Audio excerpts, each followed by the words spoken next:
la question d'éthique à l'utilisation de ces drones. Donc, d'où l'aspect formation. La formation, elle est très importante parce que durant cette formation, c'est durant cette partie qu'on va parler à la personne qui est formée de tout ce qui est aspect juridique. Donc, si en cas d'une prise d'image sans consentement, donc vous pourrez être poursuivi. Donc, ce qui fait que durant la formation, on sensibilise plus la personne à cette utilisation. C'est pour cela qu'on ne veut pas qu'une personne qui n'est pas formée utilise un drone parce qu'il doit être au courant de tout ce qu'il pourrait encourir comme problème juridique. Après, sur partenariat entre l'armée et nation. Surtout, vous avez donné comme exemple durant les crues ou bien des problèmes d'inondation. Ça c'est fait. Donc, il y a le Conseil national de sécurité qui enclenche un peu où toutes les parties prenantes pendant ces temps de crise. Et c'est durant cette période qu'à chaque niveau, il y a un intervenant. D'habitude, c'est les sapeurs-pompiers qui sont d'abord à la première ligne, mais ces sapeurs-pompiers aussi ont des drones, donc ils les utilisent. Parfois, il peut arriver dans une zone qu'on arrive en tant qu'armée, qu'on ne soit pas venu avec un drone et qu'on trouve sur le terrain un civil qui en a. Donc là, on ne va pas signer une convention comme ça, mais on va un peu faire parole contre parole. Donc, pour parler avec ce civil, s'il a déjà tous ces aspects réglementaires-là, s'il est bien un télépilote, et qu'on essaie de faire cette mission-là ensemble. Il y a une question par rapport à la gestion des risques. Alors, en aviation, le risque, il est là, il existe. Dans d'autres domaines aussi, hein. C'est pour ça, Madame a parlé de qualité. On ne peut pas faire sans qualité. Qualité, c'est partout. D'accord. Donc, si je reviens à la question, la gestion de risque en aviation, c'est essentiellement toujours dans la formation. Dans la formation, on vous apprend par exemple quand il y a une perte, quand vous avez une perte de connexion ou de signal entre le drone et le télépilote, il y a un comportement à avoir, n'est-ce pas? Si vous êtes dans un environnement dépendant par exemple du contexte, on va vous demander d'essayer d'établir le contact direct de rétablir le contact avec votre appareil. Et quand ce n'est pas possible, il y a toujours donc des filtres qui sont là, qui, lorsque ces filtres sont activés, il y a le Return to Home, le RTB, Return to Base, qui peut être activé en cas de perte de communication.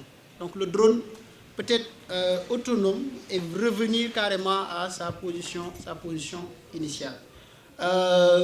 Utilisant aussi le GPS, on peut faire de la navigation. C'est vrai, on a perdu le contrôle, mais on peut faire de la navigation, on peut savoir là où se trouve et puis directement on enclenche une procédure d'urgence pour pouvoir atterrir.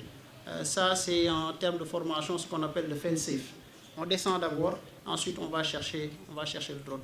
Donc la première chose, c'est bien d'avoir le numéro de téléphone des personnes à la base aérienne de Thiès pour que ces genres de problèmes, quand ça arrive, d'appeler directement pour leur dire que j'utilisais un drone, je l'ai utilisé dans cette localité, je l'ai perdu de vue. Donc d'abord, comme ça, les gens de la base aérienne pourront activer donc, un plan de défense pour ces genres de problèmes. Ils vont essayer de le localiser, le drone, et puis quand ils le localisent, ils pourront le neutraliser à l'aide de ces genres de fusées. Mais tout le temps, on va les utiliser dans un endroit qui est sûr. Parce qu'on ne sait pas que si le drone a une charge explosive ou non, ou si le drone-là survole aussi des personnes.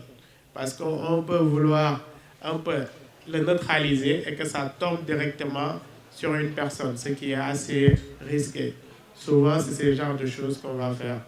Donc, il y a un plan de défense pour ça, qu'on active pour toujours ces genres de problèmes. Mais la difficulté, c'est quand l'opérateur de drone, il perd son drone et il ne dit rien. C'est ça la difficulté.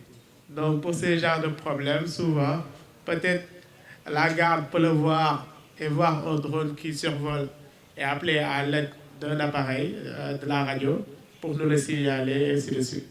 Mais si ce n'est pas fait, parfois, c'est assez compliqué. Donc l'intégration de l'IA avec les drones. Donc c'est très intéressant actuellement. Moi, dans le développement de drones que nous sommes en train de faire, ou bien dans les futures acquisitions, on veut, au lieu de piloter le drone à distance avec un télépilote, ainsi de suite, ceci peut être compliqué pour quelqu'un qui a un faible niveau d'études. Par exemple, moi je veux bien dire au drone, avec une commande vocale, je vais lui dire, drone, je veux que tu ailles à l'intérieur de Diakhao, donc faire une reconnaissance des mosquées qui se trouvent à Diakhao, donc, et me mesurer la hauteur de leur minaret, et puis tu reviens. Point. Le drone doit être capable de comprendre cette commande vocale, d'enregistrer ses instructions avec son flight control, et puis de décoller pour aller me compter le nombre de minarets, leur hauteur, et puis même peut-être prendre d'autres antennes pour me montrer tout ce qui est antenne avec une très grande hauteur dans les environs et revenir sur place. Là, j'aurais fait une mission sans pour autant piloter le drone, juste la commande vocale, et puis l'intelligence artificielle va voir c'est quoi un minaret, c'est quoi une mosquée, ça a l'air de quoi, et puis il va aller faire la mission s'il connaît comment reconnaître un minaret, une mosquée, une antenne, comment il va calculer la hauteur. Donc, ceci, c'est sur ce à quoi on travaille actuellement. ñoo def benn li ñu tuddee masterclass maanaam jàngale ay militaires yu jóge armée de l'air ñoo ñëw fii tey pour jàngal suñu étudiants yi nan la ñuy jëfandikoo li ñu tuddee drone. Drone mooy maanaam avion bu ndaw boo xam ne kenn du nekk ci biir kenn du ko dawal waaye ci suuf lañ koy dawale te drone yooyu am nañu solo bu baax a baax ci lu bëri ci mbéy am nañu solo ci environnement pour xool météo ak yu demee noonu.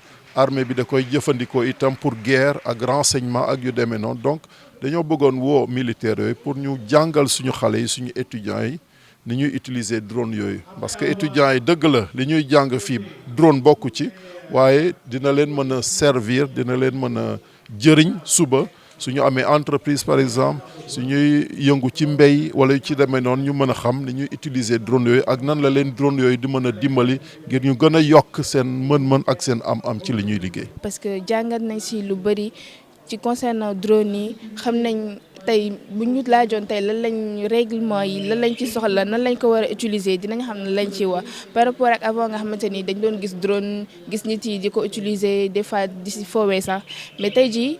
ak formation biñ ci suivre tey jii buñ ko gisee genre buñ ko war a utiliser dinañ xam lan lañ ci war a def xam nañ tey jii règlement yi ñu si soxla nan lañ ko war a utiliser ak si ban cadre aussi.